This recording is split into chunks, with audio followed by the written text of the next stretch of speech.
সুস্মি, তোমার সাথে একটু কথা ছিল। বলো।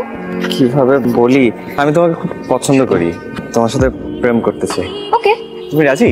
হ্যাঁ, সমস্যা নেই। তবে আমি তো আজকে চলে যাচ্ছি কালকে। ওকে,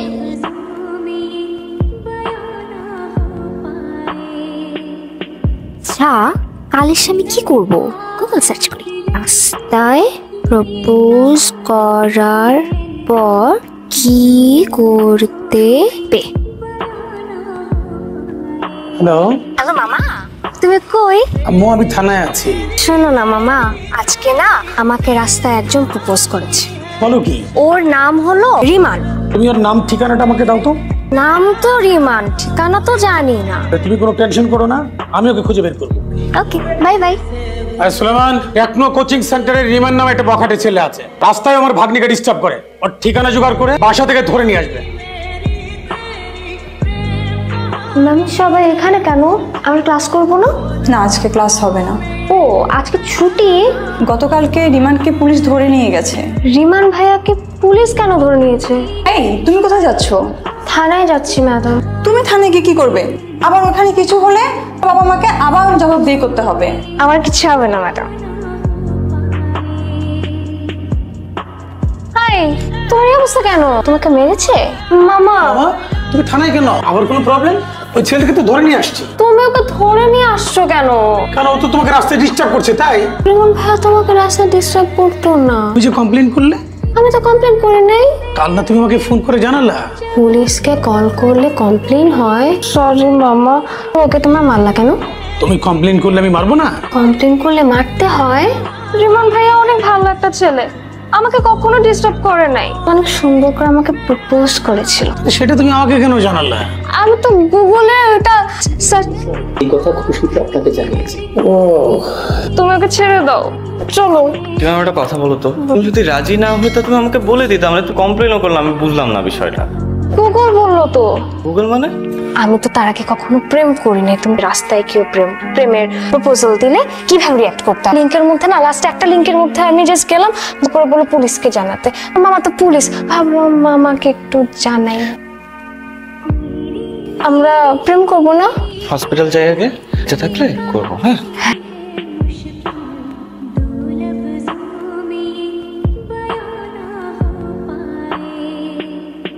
আচ্ছা, তুমি গতকাল কি রেস্টুরেন্টে সেই মেয়েটা না?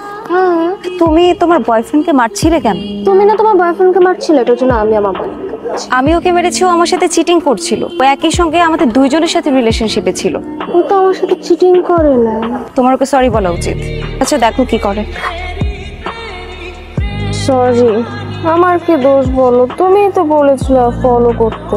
তোমার এখন থেকে কাউকে ফলো করতাম, গুগলই ফলো কর, ওইটাই নিরাপদ। তাই বলতে চাচ্ছিলাম, গুগল অনেক সেফ। দেন গুগল।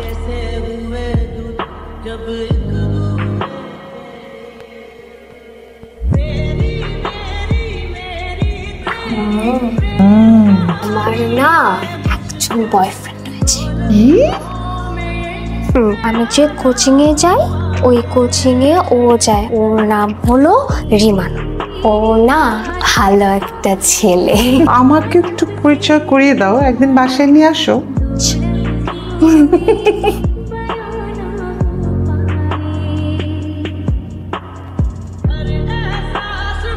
তোমার মা কি সত্যি আমাকে ডেকেছে?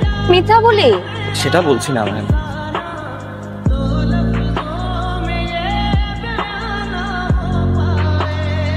বিশাল বড় লোক। ওয়ালাইকুম আসসালাম। কেমন আছো তুমি? আমি তো সুস্মির কাছ থেকে শুনে আমি বলেছিলাম তোমাকে নিয়ে আসার জন্য। খুব ভালো হচ্ছে তুমি এসছো। তোমার বাসায় কে কে আছে? বাবা, মা আর আমার ছোট বোন। ওনারা নিশ্চয়ই ঢাকায় থাকেন। রংপুরে। তোমার বাবা কি করেন? আন্টি আমাদের চালের ব্যবসা, বাজারেই দোকান। চালের ব্যবসা? চাল সম্পর্কে আইডিয়া তোমার কাছ থেকে পেতে পারি, তাই না? আমি বরং যাই, তোমরা কথা বলো। তোমার জন্য জুস দেবো মা? না। সুস্মি, তোমাকে একটা কথা বলবো মা। বলো। রিমানের সাথে তোমার সম্পর্কটা হবে না। কেন? আমরা ওদের থেকে অনেক বড় লোক, ওরা গরিব, তোমার প্রবলেম হবে। গরিব হলে প্রেম করা যায় না। তুমি যে ল্যাপটপ ইউজ করো, হ্যাঁ, ও হয়তো তোমাকে দিতে পারবে না। তুমি যে কাপড় চোপড় পরো, তারপর যেরকম খাওয়া দাওয়া তোমার পছন্দ, সেটা যদি তুমি না পাও, মন খারাপ হবে। ঠিক আছে, সমস্যা নেই। আচ্ছা শোনো, আমাদের না প্রেমটা হবে না, বুঝছো? কারণ আম্মু বলেছে আমরা তো বড় লোক আর তোমরা হলো গরিব। নো প্রেম। চলো না। তো আস্তে আস্তে হাঁটে। পরে আরো বলেছে বড় লোক আর গরিবদের মধ্যে প্রেম হলে নাকি এক প্রবলেম, আমাদের ব্রেকআপ। হাঁটো না, আসো।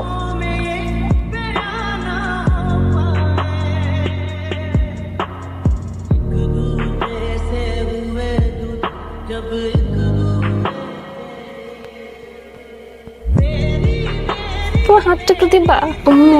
ব্রেকআপ হলে সে কষ্ট লাগে। রিমন আছে না, ওর সাথে তো ব্রেকআপ করেছি আমি। এতবার ওকে কল দিলাম, রিসিভ করে অনেকবার। এখন না ফোন বন্ধ, জানো?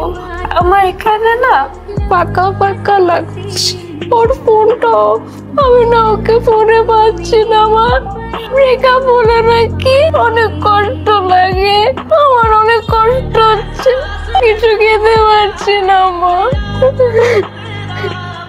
কি প্রবলেম? সুস্মিতার কোচিং এ নামের একটা ছেলের সাথে পরিচয় হয়। ও ছেলেটাকে খুব পছন্দ করে। কদিন আগে ছেলেটা এসেছিল, ওর সাথে কথা বলে মনে হলো ওদের পারিবারিক আর্থিক অবস্থা বেশি ভালো না। তো আমি ওকে বলেছিলাম যে এই সম্পর্কটা কন্টিনিউ না করতে, কিন্তু দেখছি আমার মেয়ে একদম ভেঙে পড়েছে, খাওয়া দাওয়া করছে না, মন খুব খারাপ। আমাদের মেয়েটা তো আর 8-10 টার মতো না। ও ছোটকালে কথা শিখেছে অনেক পরে, ও বুঝতে শিখেছে আরো পরে। আর ওর এই বয়সে আমরা দুজন জব নিয়ে খুবই ব্যস্ত ছিলাম। ও একা একা বড় হয়েছে। ও কিন্তু এই প্রথম ইমোশনালি ইনভলভ হয়েছে। তুমি ওই ছেলেটাকে আবার ডাকো, কথা বলো। আমার মেয়েটা হৃদয় দিয়ে ওই ছেলেকে ভালোবেসেছে। এখন যদি ধনী গরিবের সম্পর্কটা মাঝখানে এনে আমার মেয়েটাকে কিছু বলি, ও অ্যাবনর্মাল হয়ে যাবে। তুমি এই ছেলের সাথে কথা বলো। রিমান, কোথায় যাচ্ছ? বাড়ি চলে যাচ্ছে। পড়াশোনা? আমাদের ওখানে কলেজে ট্রান্সফার করবেন। তোমার কি একটু সময় হবে? বেশিক্ষণ সময় নেব না, প্লিজ। রিমান, তুমি নিশ্চয়ই সুস্মির সাথে